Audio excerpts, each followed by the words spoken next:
Así es, Xochitl, y es que es viernes legal y ya está con nosotros el abogado Oscar Díaz para hablarnos de un tema muy interesante sobre los antecedentes penales y qué tanto nos pueden afectar en nuestro trabajo. Y primero que nada, muy buenos días, Oscar, ¿cómo estás? Bien, Aida, gracias, muy buenos días. Encantado de estar acá otra vez en viernes y además disfrutando aquí que me alcanzó a tocar Sí, ya un vi que te... pedacito de la mermelada de nuestra querida amiga Xochitl, riquísimo por cierto, ¿eh? Sí, riquísimo, pero qué bueno que ya te alcanzó, ¿eh? Porque vuela, vuela.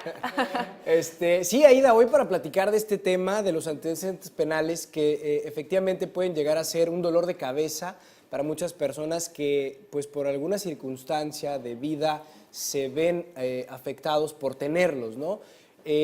Hay mucha controversia si los antecedentes penales deben de subsistir o no. Hay personas que piensan que deben de existir y que los empleadores, los patrones y la sociedad en general tienen que tener acceso a esta información, por ejemplo, pues para también poder en cierta medida protegerse, prever, si desean estar cerca de alguna persona que tenga ciertos antecedentes penales por ciertos tipos de delitos cometidos, ¿no? Y hay otra corriente ideológica que lo discute y que dice que en realidad no deberían de ser, que es un acto discriminatorio el hecho de etiquetar a una persona por una buena parte del resto de su vida, no obstante que ya pagó por el delito cometido, ¿no? Recordemos que si tenemos antecedentes penales es porque pues fuimos condenados a pagar una sentencia, digamos, privativa de libertad, además de algunas otras cosas.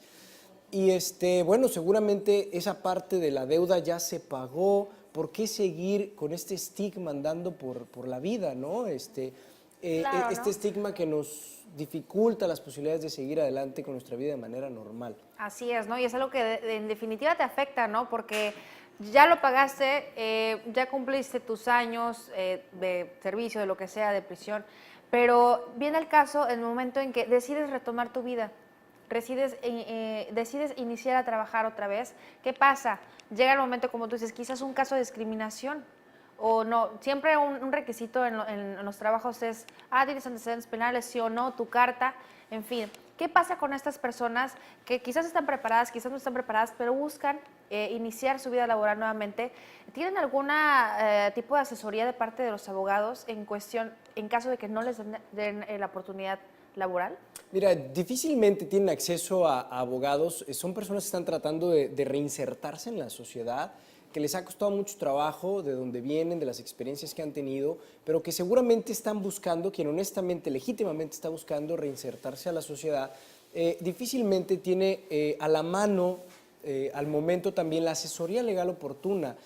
Y si la tuvieran, Aida, además eso implicaría que si sufren de discriminación, pues tuvieran que combatir ese acto y lo que menos quieren es involucrarse en otro procedimiento legal, otro procedimiento litigioso. Lo que quieren es un trabajo. Entonces, este acto discriminatorio causa daño a esa persona, sin duda, a la familia incluso de esa persona, o sea, de alguna manera estresa todo el contexto de vida de esa persona. Y es un daño en la mayoría, la gran mayoría, si no es que en la absoluta de las ocasiones, es un daño que no se puede reparar, porque la persona va a sufrir esa discriminación, pero no la va a combatir, ni va a solicitar una indemnización por ello. Lo que va a hacer es buscar otro lugar en donde pueda ir a otra entrevista de trabajo a ver si en esa no lo discriminan, por ejemplo, ¿no? Entonces, difícilmente se logra en los hechos de verdad erradicar o combatir esta discriminación. Y realmente son personas que ya ni siquiera pueden regresar a algún puesto, quizás alguna posición dentro de la empresa que gusten o donde van a pedir trabajo, porque ya no los toman en cuenta, ¿no? Para esas posiciones, porque prefieren una persona obviamente sin esos antecedentes penales. Sí, por supuesto. Claro que es un factor para analizar por parte de un patrón si quiere contratar o no a una persona. O sea, pero el solo hecho de pedir la carta de antecedentes penales es ya pues un factor de discriminación, ¿no? Te digo, esa es una gran parte de la ideología o de la corriente ideológica que en buena medida entre los abogados, entre los litigantes, entre los analistas, entre los constitucionalistas, se empieza a empujar, ¿no? El hecho de que los antecedentes penales en realidad lo que hacen es atar a aquel preso que ya pagó su pena a seguir sufriendo por eso el resto de la vida, ¿no? Claro, ¿no? Arrastrarlo de cierta manera todo este, pues, pasado, ¿no? Difícil que esas personas viven. Pero, ¿tú crees, en tu opinión, que es realmente necesario ya esta carta, como tú lo mencionas?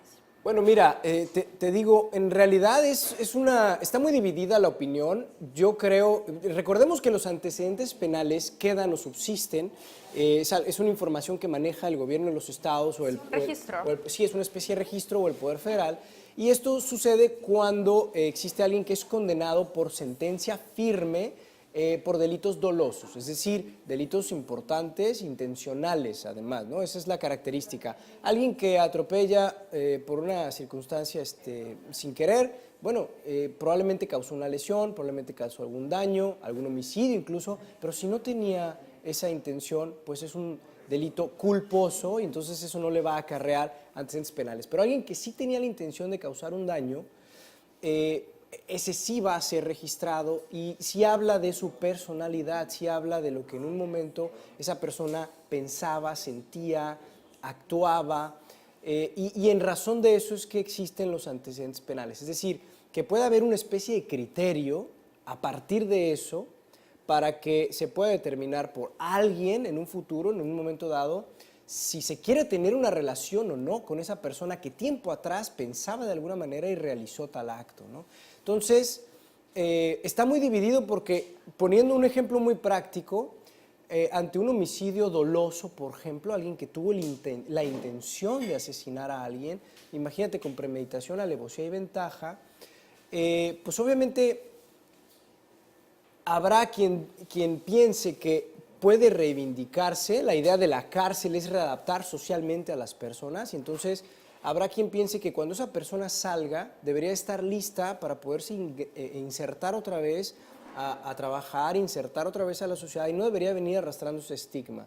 Pero si tú le preguntas al posible patrón o a la familia del patrón si quieren contratar a una persona con esas características o si le hubiera gustado enterarse en tiempo, si a la persona que contrataron había realizado tal acto que tal vez era pues con circunstancias muy dramáticas, lo que pudo haber sido su delito, pues imagínate, seguramente te dirían que sí lo querían conocer a tiempo, porque probablemente para ellos sea información que les pueda prevenir el a su vez ser víctimas en un futuro de alguna cuestión negativa, alguna lesión, algún delito que hacia ellos pudiera cometer esta persona, ¿no? Así es. Y ahora, yo me imagino que existen estos casos como el que tú mencionas, que no se mencionó el caso de alguna, ese tipo bueno, que no se les pidió la carta, etcétera. Pero, ¿qué pasa en caso dado que seas despedido por esto? No nos comentaste eso, que tenías antecedentes penales, en fin. ¿Puedes, como el empleador, demandar a la empresa?